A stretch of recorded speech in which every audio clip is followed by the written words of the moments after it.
You'll always be a burden, living off our parents in their house, my brother said. As the eldest son, I'll take over the company. Pack your things and leave. I can't believe you're still living here at your age. Go live on your own. My brother and his wife yelled at me after our father passed away. Then his wife threw water on me and laughed. How could they treat me like this, especially since they don't know I'm the one chosen to take over the company? I can't take this insult anymore.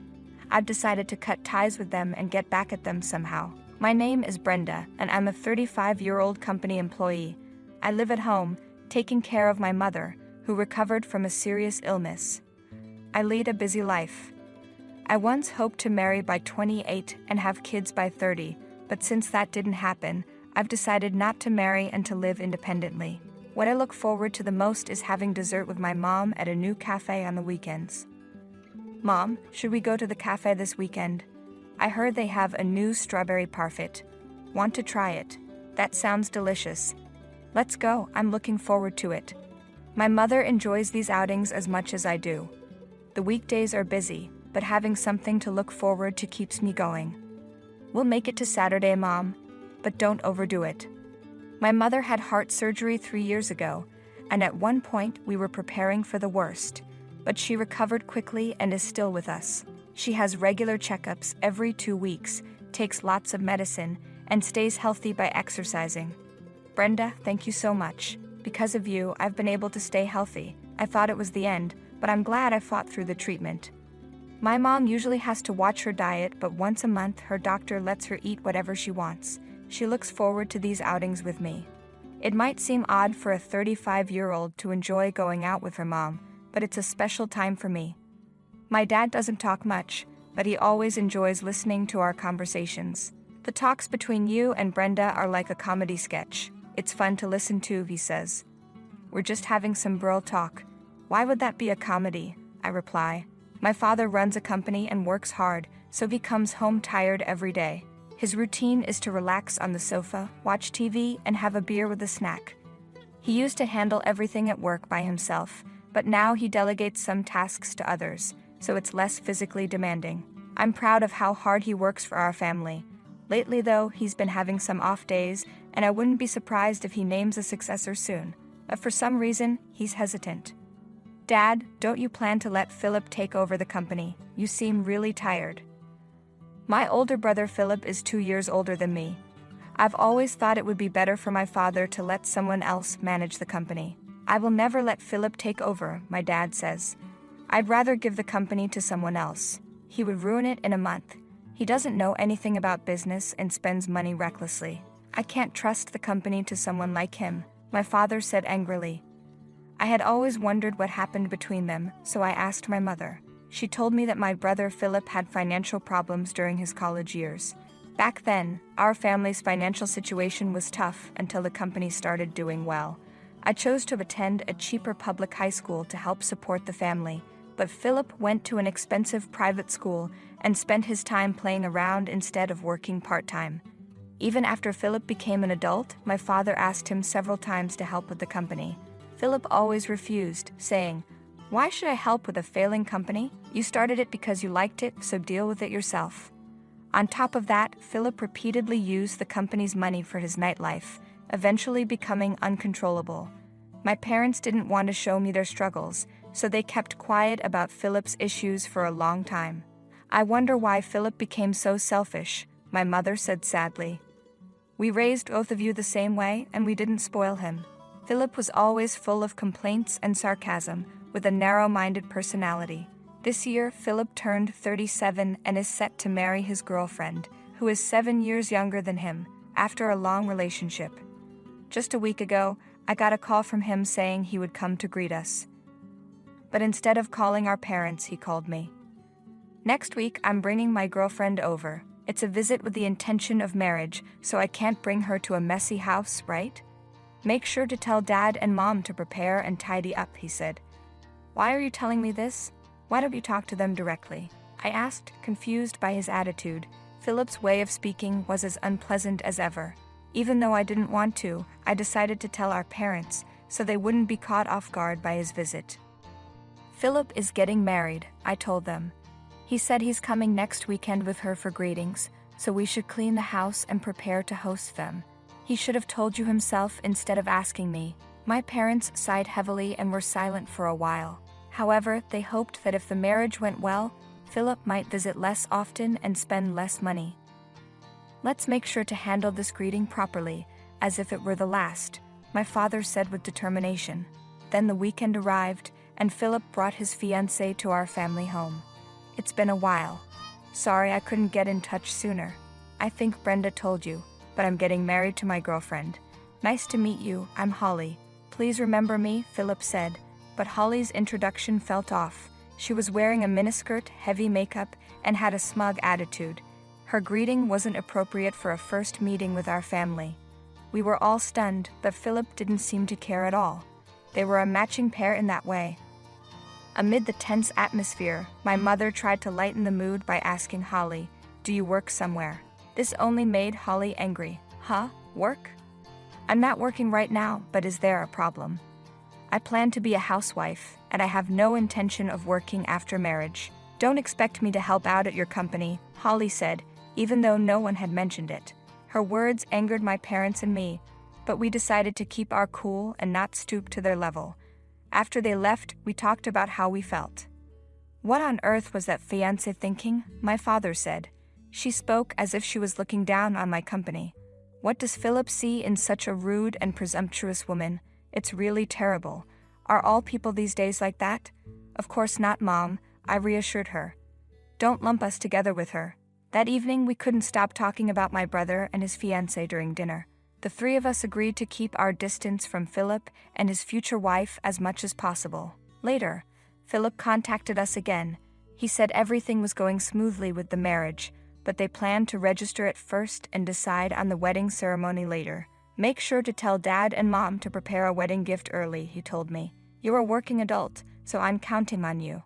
To avoid any complaints, I wrapped up a larger than usual amount of money as a gift and handed it directly to Philip. Later, I received a thank you call from Holly, but I could tell she was eating during the conversation. Thank you for the gift. I thought your father's company was about to go out of business, so I'm lucky to have received this money, she said. What? What do you mean by going out of business? I replied, shocked. My father's company had about 30 employees and was doing fine, but Holly just laughed mockingly. Upset by her disrespectful comments, I quickly ended the call. A month later, something unexpected happened. I had taken a day off to take my mother to the hospital, but that morning, our rarely used home phone rang. We were even thinking of canceling the landline, so the sudden ring startled me. Hello, I answered. It was an employee from my father's company, and their voice was trembling. Something terrible has happened, they said. The president suddenly clutched his chest and collapsed. We've called an ambulance, and he's being taken to the hospital now. Could the family please head there? My mother, who was getting ready for her checkup, saw me pale with the phone in my hand and immediately understood something was wrong. Brenda, what happened? Is everything okay? Dad collapsed and has been taken to the hospital by ambulance. We need to hurry, Mom. We decided to take a taxi to the hospital. On the way, we were overwhelmed with anxiety but kept praying for my father's safety. When we arrived at the hospital and rushed to the reception, we gave my father's name and were immediately directed to the emergency department. A stern-faced nurse soon arrived and said, "Please come this way." She led us to a hospital room. With trembling hands, I opened the door and saw my father lying there. He had already passed away. My mother and I stood in stunned silence as the doctor explained what had happened. When the ambulance arrived, he was in cardiac arrest. We tried our best to resuscitate him, but he never regained consciousness. I'm very sorry. My father had suffered an acute myocardial infarction, and nothing more could have been done. The suddenness of it all made it hard to accept, but seeing my father's peaceful face, I remembered how he had worked tirelessly for us every day. It felt like he might finally be able to rest, which brought me some comfort. I had informed my brother about the situation on our way to the hospital. "I'm at work and can't just leave like you can," he said coldly. "It's probably nothing serious, so don't make such a big deal out of it." He then abruptly hung up. Even after I told him about our father's death, his insensitive response was, "I see. Well, it was just his time, I guess." Better than him becoming an old burden. It was hard to believe we were part of the same family.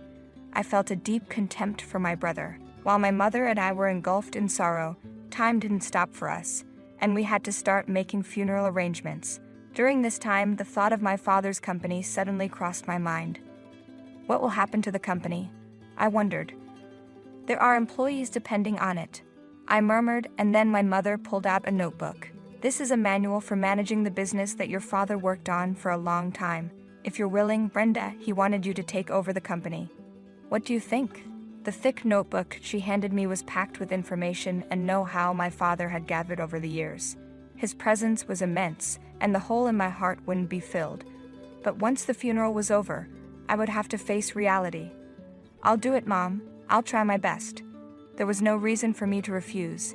Deep down, I had always felt that someday I might need to take over my father's business.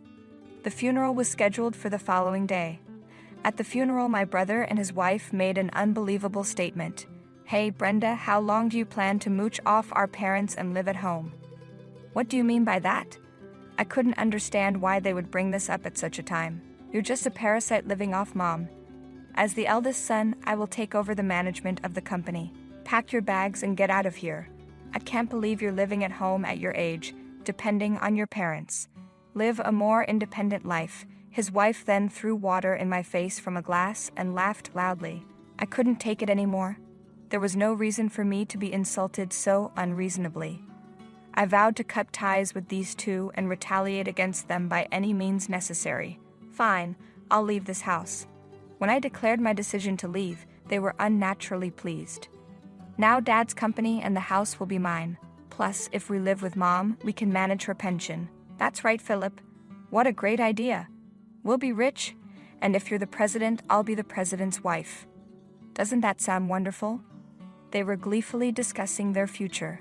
To maximize their discomfort, I decided to keep the fact that I would be taking over the company hidden until after the funeral. Revealing it now would ruin everything. Pretending to be upset, I packed my bags and left the house as they had demanded. During the funeral, Philip pompously told my father's employees, "From now on, as the eldest son, I will be taking over the company. Please support me." Even as everyone was mourning my father's passing, Philip continued with such remarks, completely ignoring the mood of the gathering. He's hopeless, my mother sighed, dismayed. Only my foolish brother and his wife remained unaware of the entire truth. Even after the funeral ended smoothly, the busy days continued with various administrative tasks. During this time, I noticed over 100 missed calls and messages left on my answering machine from my brother. I decided to answer the next call. Hey, what the hell did you do? When I went to Dad's company, they told me the next president is his daughter. I haven't heard anything about this. I am the president. I've even quit my job at the other company. My brother ranted in anger, his statements disjointed, showing he didn't understand the situation he was in. He had excitedly gone to the company to introduce himself as the new president, only to be coldly received and ignored by all employees.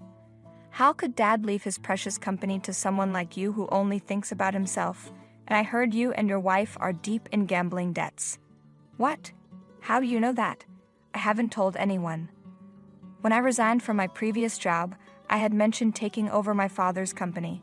When you have a sibling, it's a good idea to do a background check. There's often trouble involving money. My former boss had advised me.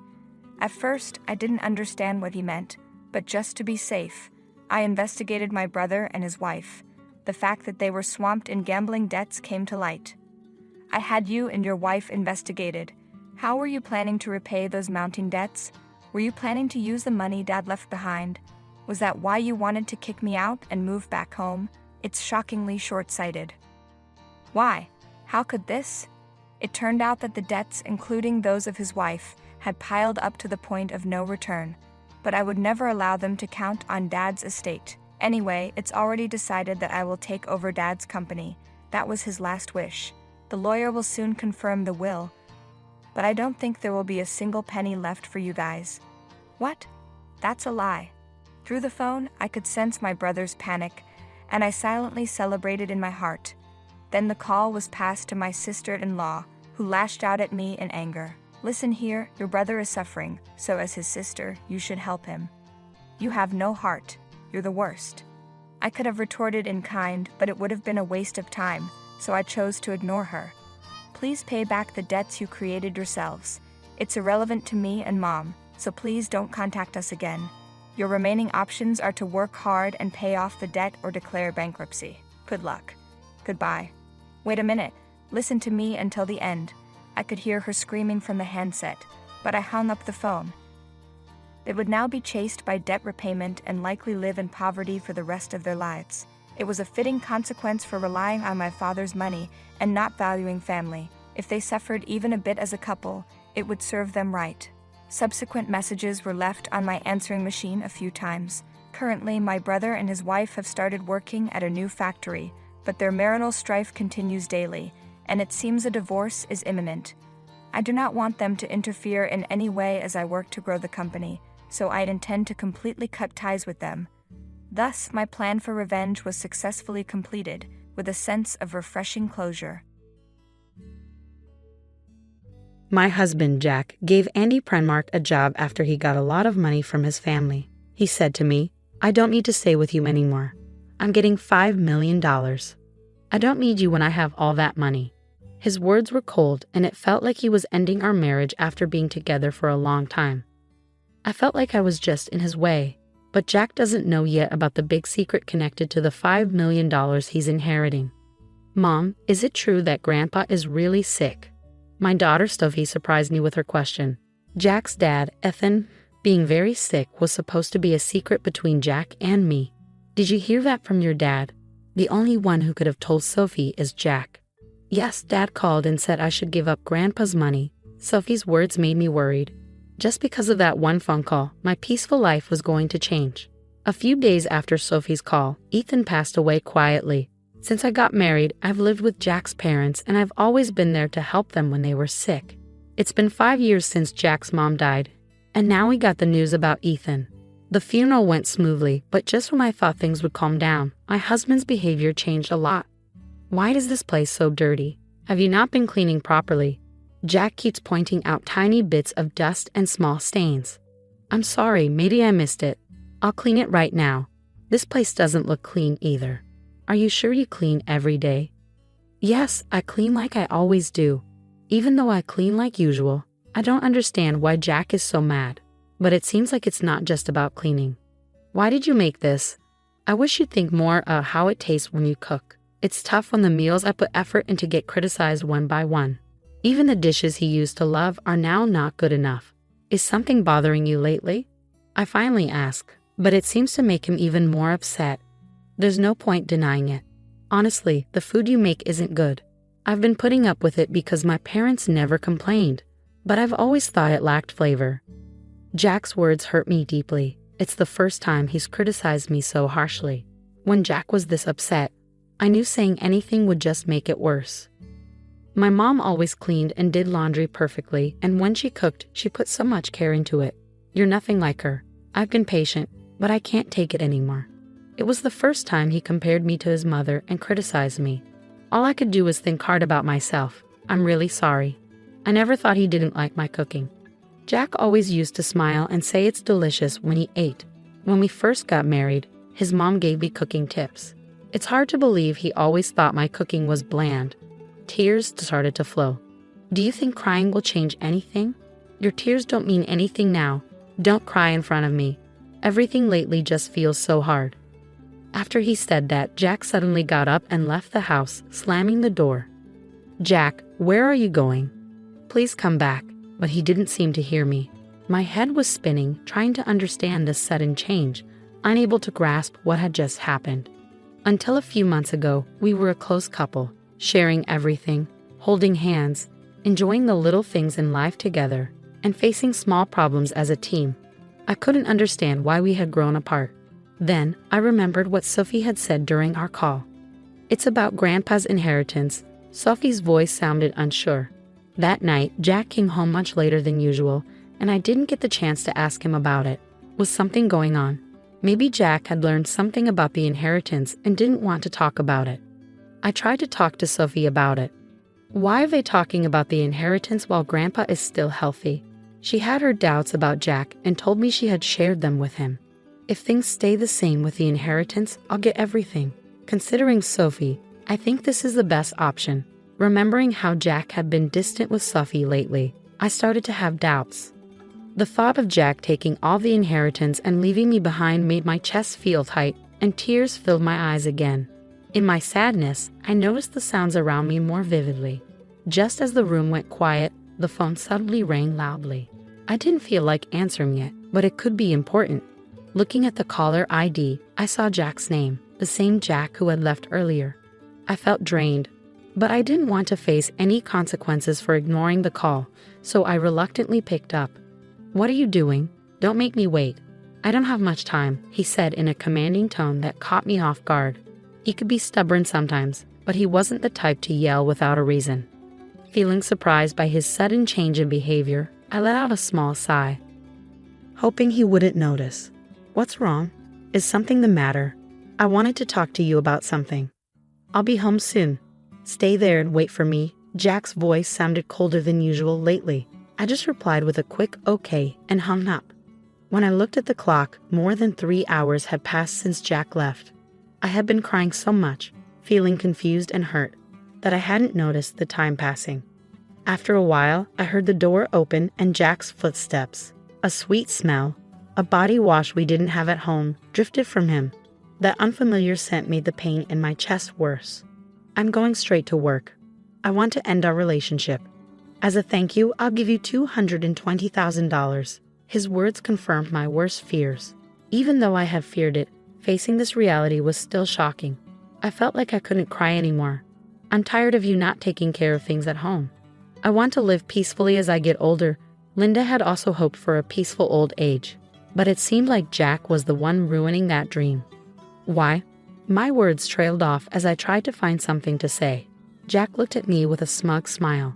Then suddenly, Jack's phone rang with a loud ringtone. It was a tone I didn't recognize, different from his usual one. To me, it felt like this strange sound hinted at communication from someone specific. "I'm sorry, but I haven't finished my errands yet." Linda sensed a hint of softness in Jack's voice, different from his usual tone towards her. It felt somewhat gentler and more personal. Plus, with the sweet scent of body wash lingering in the room, the unfamiliar ringtone from earlier, and the change in Jack's demeanor, it all hinted at something he might be hiding. I knew it, Linda whispered quietly so Jack wouldn't hear. His affair was becoming too obvious. Considering the inheritance he might get soon, the alimony might not matter to him, even if his cheating comes out. After finishing his call, Jack looked at Linda with cold, emotionless eyes. "My plans haven't changed. I need you to sign this document. I'll be in touch later. Make sure it's signed by then. I won't be coming back to this house. Remember, this house is now yours." Without saying another word or even looking at her, Jack headed towards the door. What did our 40-year marriage mean? A few days later, Linda found herself at a lawyer's office, gathering information about Jack's actions and Ethan's inheritance. She explained everything to their daughter, Sophie. Sophie's expression changed. It was painful for Linda to admit their mistakes to their daughter, but Sophie, out of love for her mother, cried and then resolved to confront Jack. She even introduced Linda to a lawyer to help them through it. "Hello, I'm Robinson. I'll be handling your case." "I'll do my best to support you," said the woman named Robinson, sitting across from me. She seemed to be in her late 40s, radiating a calm presence. Her tidy hair and professional attire gave off a sense of professionalism. Her clear way of speaking made me feel reassured. "I'm Lily Johnson. I'm sorry for reaching out to you so suddenly. I'm a bit nervous since it's our first meeting in these circumstances," I said. "That's okay. Sophie has already given me some information. She briefed me on the situation, so I can discuss it with you calmly," replied Mrs. Robinson. After researching and gathering information both by myself and with Mrs. Robinson's help, we confirmed some facts. My husband doesn't have any siblings, so if Sophie gives up the inheritance, the big fortune, around $5 million, will all go to him. Also, he started an affair with a woman named Jennifer at a bar they visited, and it seems the relationship lasted about 6 months. I was curious about what happened between her and my husband. I admitted to Mrs. Robinson during our joint investigation. Together, we uncovered an important fact that my husband might not know yet. "Linda, how do you intend to proceed from here?" Mrs. Robinson asked me gently, her eyes soft and understanding. "Thank you from the bottom of my heart. I deeply appreciate it," I replied, smiling gratefully at her. After paying the fee for the procedures and exchanging a few words, I quietly left her office. 5 days later, I got a call from Jack on my cell phone. He suggested meeting at a quiet cafe. I arrived a bit early, and the cafe was surprisingly empty. The owner welcomed me warmly and said I could sit anywhere. I chose a seat by the window to enjoy the peaceful view outside. After a while, the bell on the door rang, and I saw Jack and his new girlfriend, Jennifer, walking in. When Jack saw me, he smirked proudly.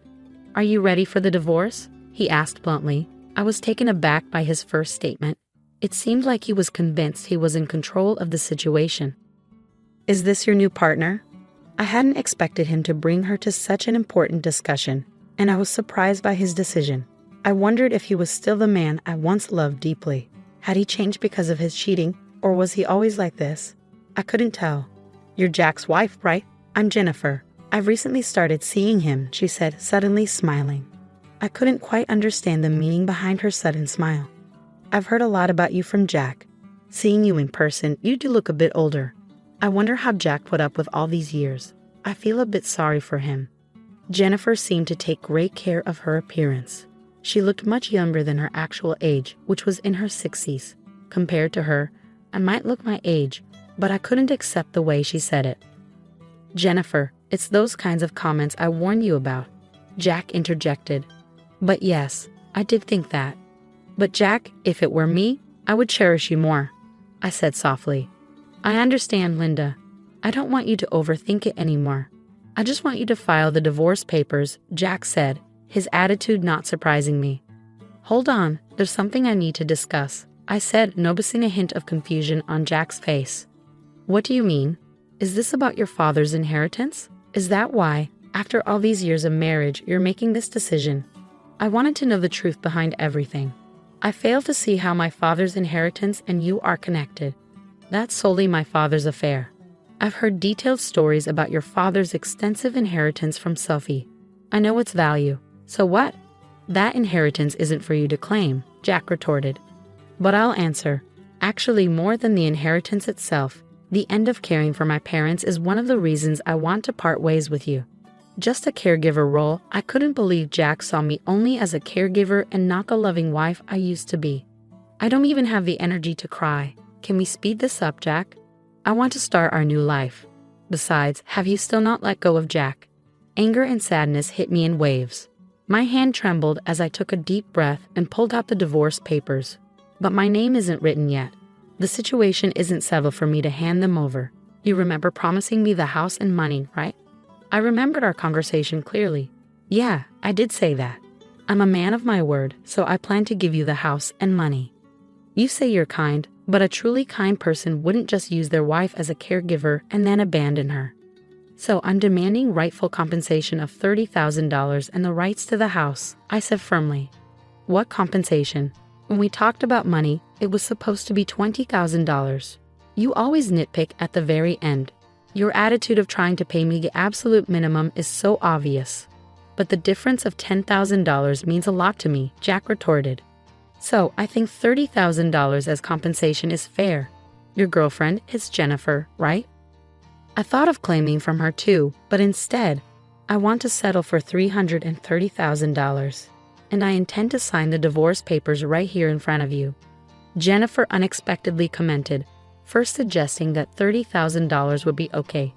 Jack, pay it if you're satisfied with it, she added. With Jennifer's statement, Jack finally agreed to the alimony of $30,000.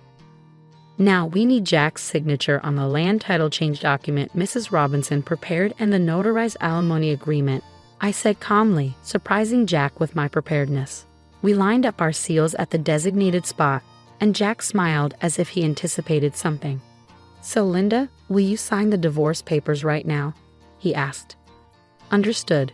Here's the divorce paper, I replied, carefully writing my name and firmly stamping it. Jack couldn't hold back his laughter and laughed out loud again. With this, you and I no longer have any relationship. Also, I have something to tell you. Actually, I'm set to inherit $5 million, so I didn't need someone like you. Thanks for the divorce. What a foolish ex-wife you had, letting go so easily for just $30,000. Jack sneered as I left, followed by the loud laughter of Jack and Jennifer echoing. I hurriedly left and headed to City Hall. My only goal now was to complete this procedure as quickly as possible and sever ties with the two of them completely. They might be laughing happily now, but I wondered how long their happiness would last. A month later, I sold the house I received from Jack, prepared for a new life, and decided to live near my daughter Sophie, who planned to start her life near her husband's parents' home. Despite my concerns about Jack's mother living nearby, Sophie's husband warmly welcomed me and was always considerate, which reassured me greatly. My daughter Sophie initially seemed angry at Jack's actions, but when I shared a certain fact with her, her expression completely changed and she smiled brightly. I had a hunch that Jack would soon realize my plan. As evidence, I deliberately didn't change my mobile number. The day my intuition became reality came sooner than expected. From the afternoon, my phone rang repeatedly, and sure enough, it was Jack. He called many times, but at first, I purposely didn't answer. After receiving repeated calls, I finally picked up. "Hello, why are you doing this?" I couldn't hide my surprise. "What's the matter?" "You called out of the blue." Jack raised his voice. "What's the problem? Where are you right now?" I thought you might have visited our old house. But in reality, that house had already been sold. Since we've decided to divorce, there's no me for you to be involved with anymore. Where did Sophie go? I can't find her. It seemed he went to Sophie's old house. Of course she wasn't there, and I handled all the information and procedures related to Sophie's husband's family home. So Jack had no way of knowing. He seems to have hit a dead end and contacted me. Go away, you useless wife who can't even do simple chores. I sat on the floor feeling small and insulted as my mother-in-law glared at me. We have Mauricio and my mom, we don't need you. You always seem unhappy anyway, you're just a burden. My sister-in-law, who never helps around the house, added with disdain. Wait a minute, Mauricio, your mom and sister are being too mean. Before I could say more, even my husband Mauricio sided against me. My mom and sister are right. I don't need a wife who can't manage household chores while working. Plus, I have a younger part-time helper who's much better. Pack your things and go. Mauricio's words hit me hard. They all continued criticizing me, calling me a failed wife. I clenched my fists, feeling anger rise inside me. After all they've taken from me, how dare they? Just wait, I'll make sure you all face the consequences, I thought, but I kept my expression neutral as I looked at the three of them. Fine, I'll leave. The downfall of the family that's been dumping everything on me starts now. I'm Eleanor, 32 years old, and a working wife. Many women work after getting married, and I kept my job at the same company I joined after college because I enjoy it. One morning, while I was getting ready for work, Mauricio asked, "Eleanor, can you handle this? Tax season is approaching." He handed me a stack of receipts and invoices. "Again, you should manage your own shop's finances," Mauricio said, avoiding eye contact. "You know I'm better at this, so please." I married Mauricio 5 years ago. He used to work as a clerk at a restaurant I frequented, and after dating for a while, we decided to tie the knot. Now Mauricio runs his dream cafe, but he leaves tasks like purchasing and accounting to me. As I left for work, my mother-in-law added, "Eleanor, let's have Chinese food tonight. Can you get the ingredients ready?" "No, you can do it when you return. Also, Vivian and the kids are coming this weekend. Make sure to prepare something they'll like." I reluctantly replied before leaving. When we got married, I wanted to live just with Mauricio, but he insisted we live with his mother because he worried about her living alone. So we moved into his large family home. My mother-in-law isn't good at keeping the house tidy, and it was messy when we moved in. She lives on a pension and mostly eats out because she doesn't like cooking. Mauricio always says that housework is a woman's responsibility, so even though I work, I'm stuck doing all the chores for the whole family. On top of that, my sister-in-law Vivian, who has her own family now, often visits with her kids. When she's around, the workload increases. This morning, when I heard she's coming back this weekend, I thought, oh, not again. And then the dreaded weekend arrives. I'd love to relax on my weekends off from work, but instead, I have to entertain Vivian's kids and prepare meals. While I'm busy, Vivian drops a bombshell on me. Eleanor, by the way, I'm getting divorced and moving back here with the kids next month. Just thought you should know. What? Are you serious? Do you have a problem with that? No, I understand it's tough for you. When are you moving back? As soon as possible. My sister-in-law is coming home with the kids. I'm initially surprised, but then I reconsider. Vivian used to be a homemaker, so she'll probably help around the house. That should ease my workload a bit. Although we're not particularly close, I'm looking forward to having less work and going about my days. But my optimism quickly fades away. Vivian, much like her mother, contributes nothing. She spends her days lounging around, watching TV, and snacking. She doesn't work, nor does she help with household chores. It turns out her neglect of domestic responsibilities was a significant factor in her divorce. Now, I'm left to do all the chores, including catering to her fussy kids and getting them ready for school. As time goes on, my workload at my job increases with a new project that demands more overtime and early starts. The house becomes progressively messier. Coming home to a dirty house is incredibly disheartening, yet everyone continues to ask, "When's dinner?" or "Why are you so slow?" To add to my frustration, I start receiving passive-aggressive comments from Vivian and my mother-in-law. "Eleanor, the laundry is piling up. Just because you work doesn't mean you can slack off," they remark, oblivious to my own workload. Whenever I try to defend myself, Vivian interjects, "Talking back to your mother-in-law, you're quite bold, Eleanor. And you've been buying all the meals. That's not good for the kids. If you're home, can't you pitch in a bit?" Then Mauricio chimes in, "As a business owner, I'm providing for the family. You don't have to work. You're doing it out of selfishness, so fulfill your wifely duties perfectly." I'm left speechless, while they both stare at me as if their expectations are entirely reasonable. That night, I was seething with anger.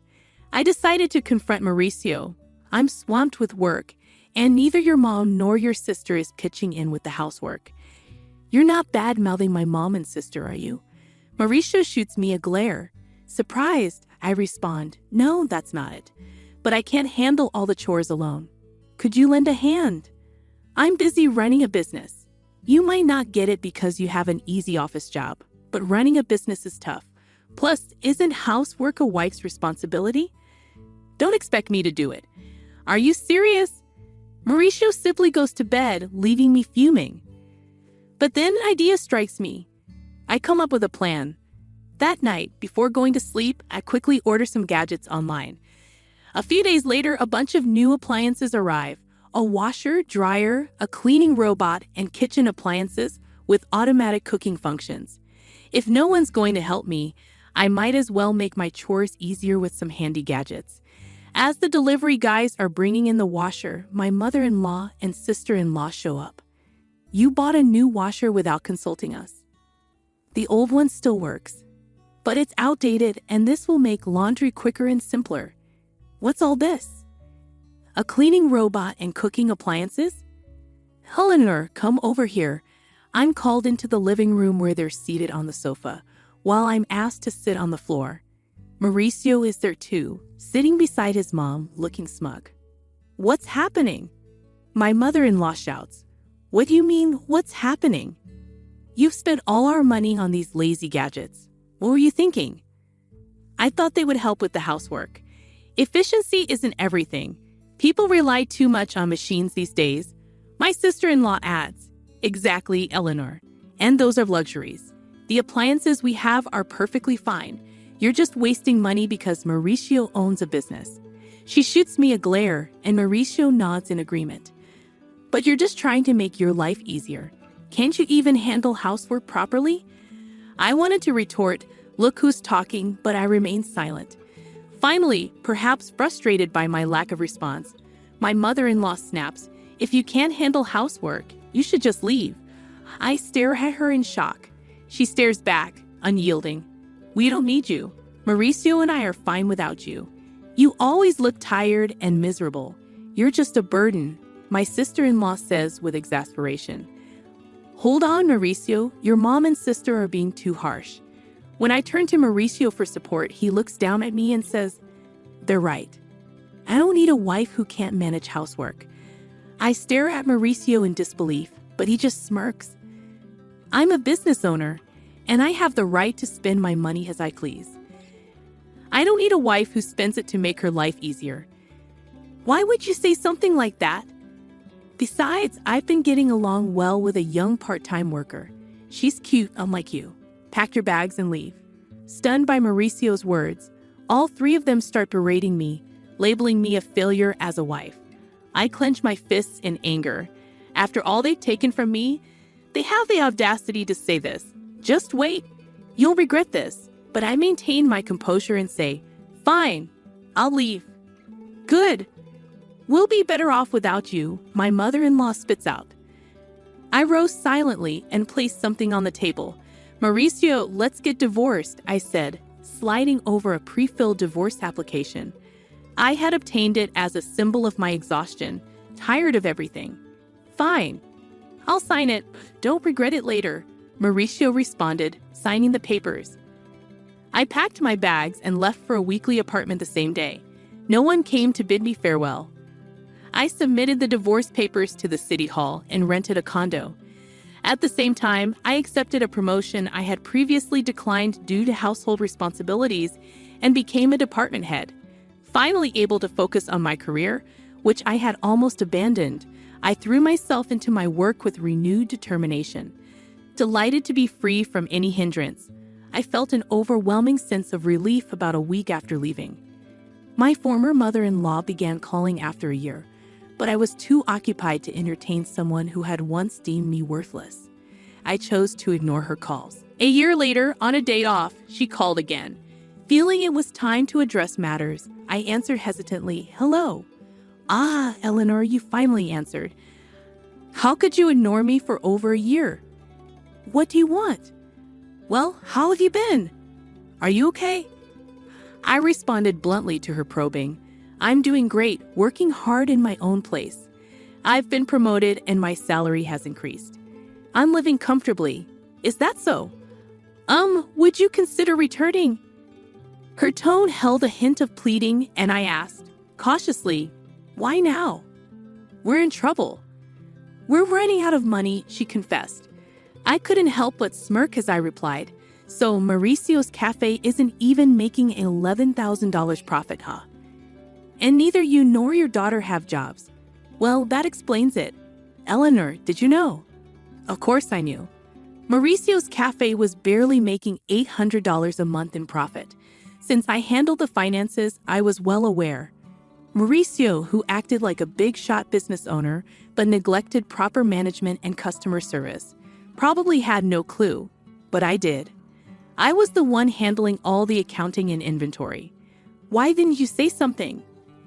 I had no idea you were managing a big company and contributing so much to our living expenses. Yes, I was putting in over $3,000 a month. That's how everyone was able to live. I had been supplementing the family income with my own salary because I knew Mauricio's shop wasn't making much. He probably realized he couldn't make ends meet without my income only after I left. Please, Eleanor, come back. By the way, what happened to Mauricio's shop? Ignoring my former mother-in-law's plea, I informed her Mauricio's shop is going under next month. Even the part-time girl left him. That makes sense. With such sloppy management, he can't keep a business running, and he's too proud to do what needs to be done. No woman would want to be with a man like that. I chuckled, leaving my former mother-in-law speechless. Can we wrap this up? I'm busy, I interjected. She hurriedly continued. Also, the house has been a mess since you left. A mess? According to her, the house was in chaos because no one was doing any housework. It was cluttered, no one was cooking, so they had to buy food, and they couldn't even afford a new washing machine. It would have been nice if you left those appliances, she remarked. What do you mean? Those lazy appliances? And what's wrong with taking things that I pay for? I shouldn't have said that, but I never expected the house to deteriorate like this just because no one was doing the chores. Isn't it strange that 3 adults can't manage the housework? I questioned, growing irritated. What are your daughter and Mauricio doing? She lowered her voice. Well, Mauricio has been sulking at home all day, doing nothing since he found out his shop isn't making any money. Really? He said he could do whatever he wanted with his money because he's a business owner. And Vivian refuses to work no matter how much I tell her. She doesn't do housework, and she even asks me for pocket money for herself and her kids. My pension is running out. Really? Your daughter told me she didn't need me because she had you, I retorted icily. My former mother-in-law attempted to sway me once more. Please, Eleanor, my pension isn't enough for the three of us anymore. I have no intention of returning to that house. Your children are quite dependent, aren't they? She fell silent. Just as I was about to end the call, she persisted. Eleanor, we'll change. Please come back. Let's all live happily together again. Sure, happily with a worthless wife. I cut her off. She stumbled over her words but continued to plead. I apologize for what I said. We're family. Help us. We can't even afford the property taxes anymore. We'll have to sell the house. I'm neither obligated nor inclined to assist you. Sort it out yourselves. Goodbye from your worthless wife, I said, disregarding her cries as I ended the call and blocked her number, savoring my coffee in my tidy apartment. I chuckled to myself. 3 months later, I happened to stroll past Mauricio's cafe. To my surprise, it had transformed into an empty storefront. It appeared that he had indeed closed down for good. Their family home was also listed as sold. When I bumped into a former neighbor, they informed me that the three of them had sold a house and relocated, now residing in a cramped nearby apartment. They had become a constant nuisance in the neighborhood, often arguing and causing disturbances. Complaints were stacking up against them. It was disappointing to see that despite the opportunity to work hard and take care of their home independently, they hadn't, which was typical of them. I regarded their former residence with a sense of detachment and continued on my way. Since then, I've been fully immersed in my work. Recently, a sincere and hardworking colleague confessed his feelings for me, expressing admiration for my dedication to my job. We started dating with the intention of marriage. I believe my next marriage isn't too far off, and this time I'm eagerly anticipating embracing happiness. Hi, I'm Jenny, and I'm 27 years old. 3 years ago, I married Hugo, who is the most wonderful person I've ever met. He's kind and funny, and he makes me feel really good every single day. But there's a bit of a snag. His mom, Maria, isn't exactly my biggest fan. She's always had it in for me ever since we met. I get it though. Hugo is her precious son, and she doesn't want him to get hurt. She's just trying to look out for him, but sometimes she goes a bit too far. She's the kind of person who might do little things that bother you on purpose, making you feel like you're the one who's being unreasonable. You know how we all have someone like that in our lives, right? Unfortunately, for me, that someone is my mother-in-law. But I'm a bit different. I'm the kind of person who speaks up when something isn't right, and I don't hold back. I think that's why Hugo likes me. He's more quiet and gentle, and they say opposites attract, don't they? I've studied a bit of psychology, so I can tell when someone has not some nice intentions. I think our strong personalities clash, which might be why she said something not so nice the first time we met. Jenny, shouldn't you cut down on your food? Everyone at the table fell silent, shocked by the unexpected comment. I felt deeply embarrassed, my face turning pale with humiliation. The table included me, my boyfriend Hugo, my father-in-law Kyle, and Maria, Hugo's mother. Kyle seemed too taken aback to say anything, lowering his head in solidarity with my embarrassment. Hugo, feeling a mix of embarrassment and anger, promptly scolded his mother. Mom, seriously, that's a terrible thing to say. Jenny can eat whatever she likes. Oh, honey, I didn't mean to upset you. I just want what's best for you, you know. I've noticed you've gained some weight. Hugo showed me your old photos, and you looked so much better back then. I mean, not that you don't look good now, but I'm just trying to help. I tried to stay calm, not wanting to make a scene since it was my first time meeting the family and I really liked Hugo. Even though I was embarrassed and irritated, I didn't say anything back. I just smiled politely and thanked her for her advice. Unfortunately, situations like that kept happening more often as we spent more time together. I hoped the teasing would stop once Maria realized I was good for her son, but it only got worse. On the bright side, I was getting along well with my father-in-law, Kyle, who was incredibly kind. While I grew closer to everyone in Hugo's family, Maria seemed to be the only one who didn't like me, and it was hard to figure out why. I even met Jack, Hugo's childhood friend who was practically part of the family. Despite everyone else being welcoming, Maria remained the exception. I felt grateful for the love and support I received from the rest of Hugo's family. However, things took a turn on my wedding day. Maria seemed determined to make trouble and tried to undermine me at every turn. She insisted my hair should be styled a certain way, like hers was on her wedding day. No, I want my hair like this, not in an updo. Thanks for your suggestion, Maria. I disagree.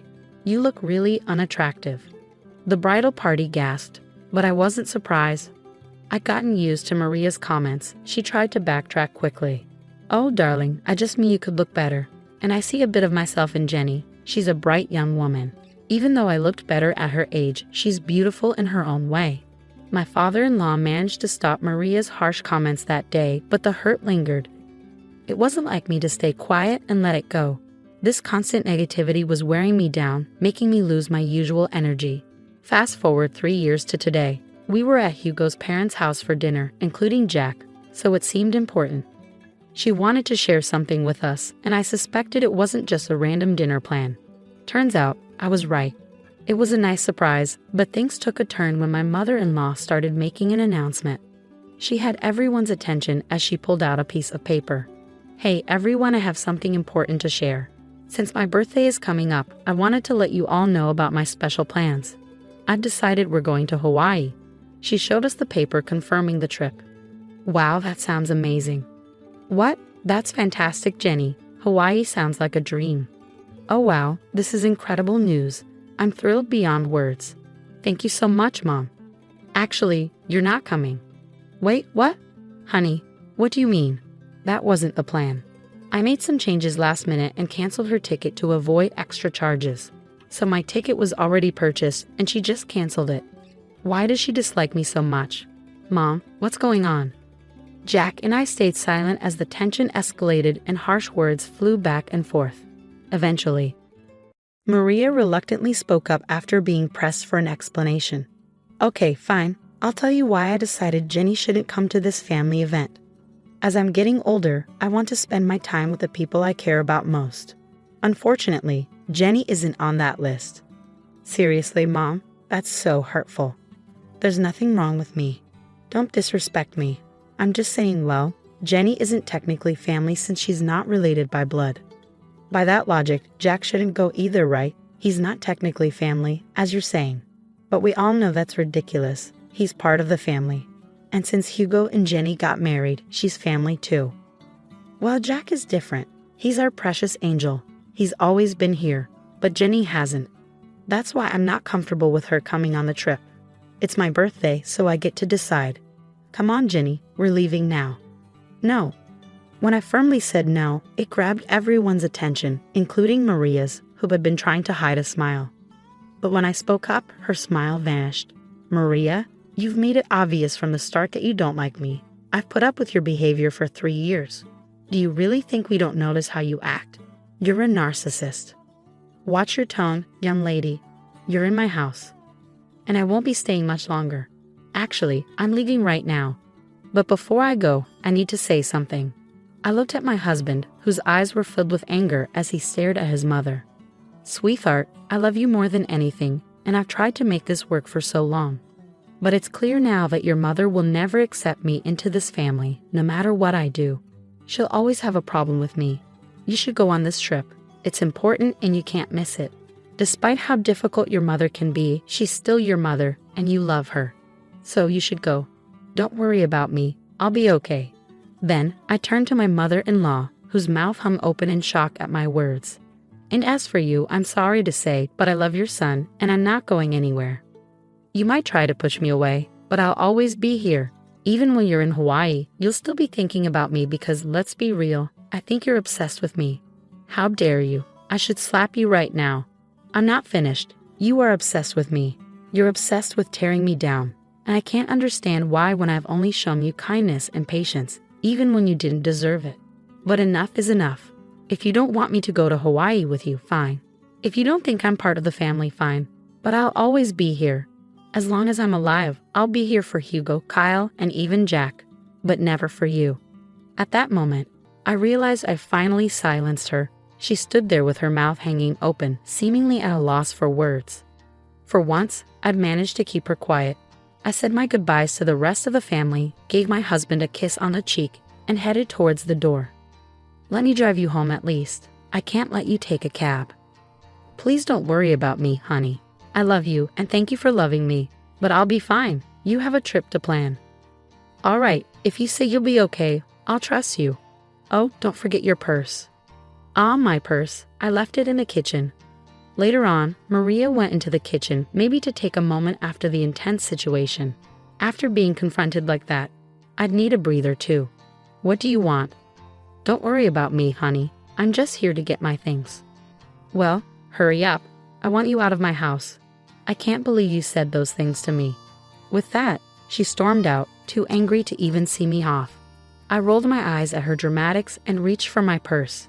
Next to it, I noticed a piece of paper with Maria's handwriting. I assumed it was the trip itinerary, feeling a bit bitter about not going. Curiosity got the better of me, so I grabbed it and started reading.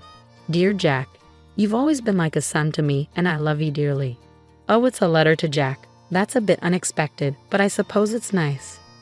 As I continued reading, my curiosity got the best of me. The love and care you've shown me over the years will never be forgotten.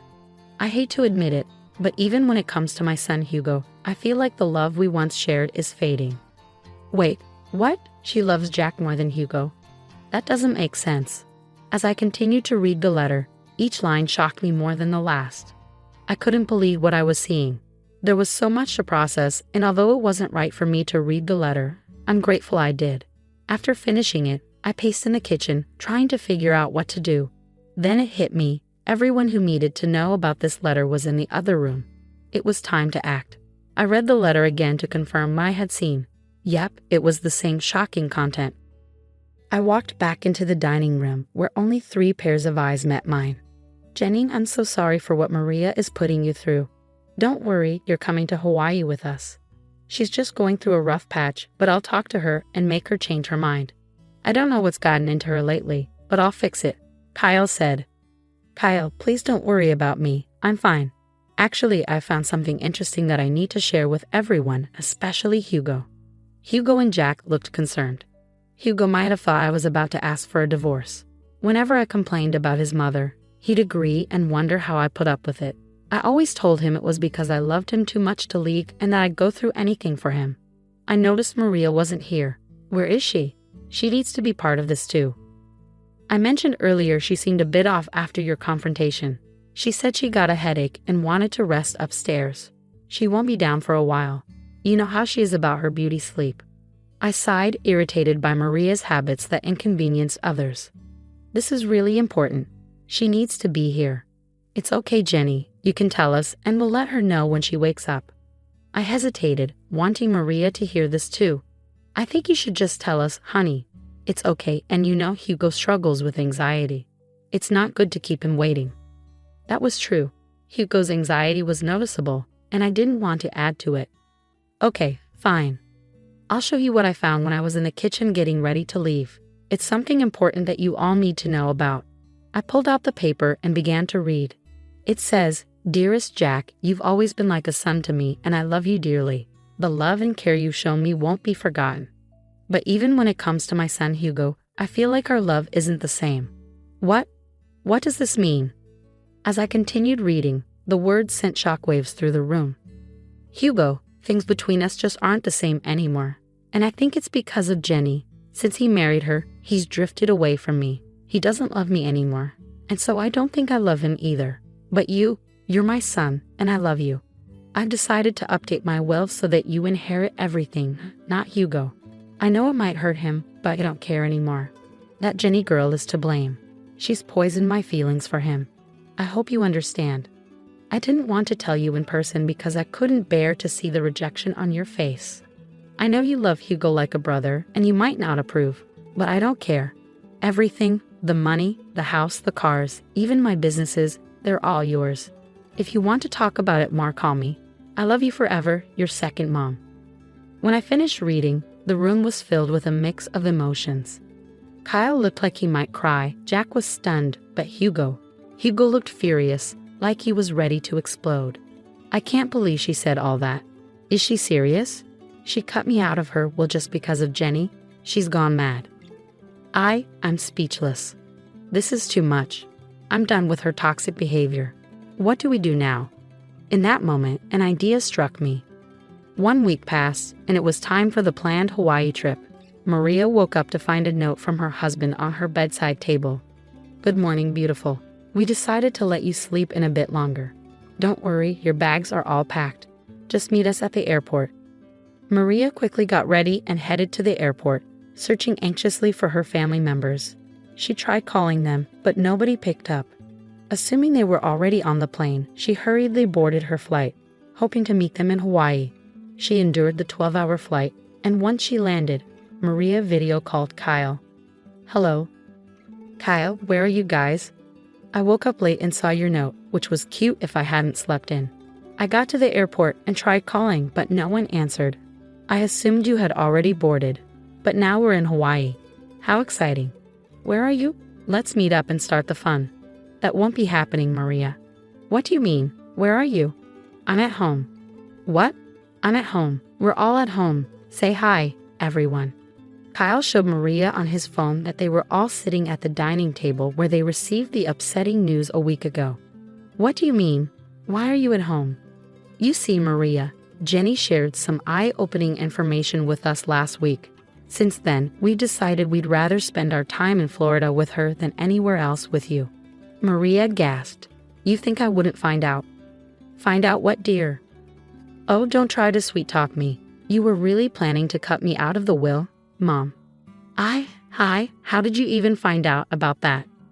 "That girl you despise, Jenny, found your letter in the kitchen." "I don't know what you're talking about. Maria, lying won't help." "Jack, you have to believe me. I didn't do anything like that. We all read the letter, Maria. It's over." But, I didn't do anything. Jenny is lying." "Oh, really? You're so pathetic. It's nauseating. We all know the truth. Thank goodness I found that letter." "Hugo, Kyle, please." "No, Maria, enough. You're done. You don't get to say anything. Your hatred blinded you, and now you have to face the consequences of being alone on your birthday because of your actions. Use this time to reflect." "But I'll be alone. It won't be fun. Maybe people would want to hang out with you if you weren't so unpleasant. Enjoy." With that, Kyle ended the call. We all sighed with relief, and I couldn't help but start laughing. Hugo joined in, and soon we were all laughing at the absurdity of it all. Maria's shocked expression was priceless. Her face went pale, and I could see her embarrassment. We laughed at the dining table, relieved that the truth was out. Maria spent her vacation alone, desperately calling Kyle to join her to avoid canceling expensive reservations. However, Kyle refused, insisting on setting ground rules for their marriage upon her return. Maria's attitude changed drastically, becoming apologetic and frantic, surprising everyone. Hugo made it clear that Maria needed a major attitude adjustment to remain in his life, or he'd leave her. He warned that any disrespect would result in him cutting ties. Jack realized he needed to stop enabling Maria's behavior by being overly nice. Maria's trip turned miserable, and she risked losing the most important people in her life. Her relationships with them became rocky, and she faced the challenge of change. I told Maria I needed time to forgive her, refusing to intervene on her behalf. Despite her apologies, Maria still tries to mend the broken relationships she caused. I hope she learned her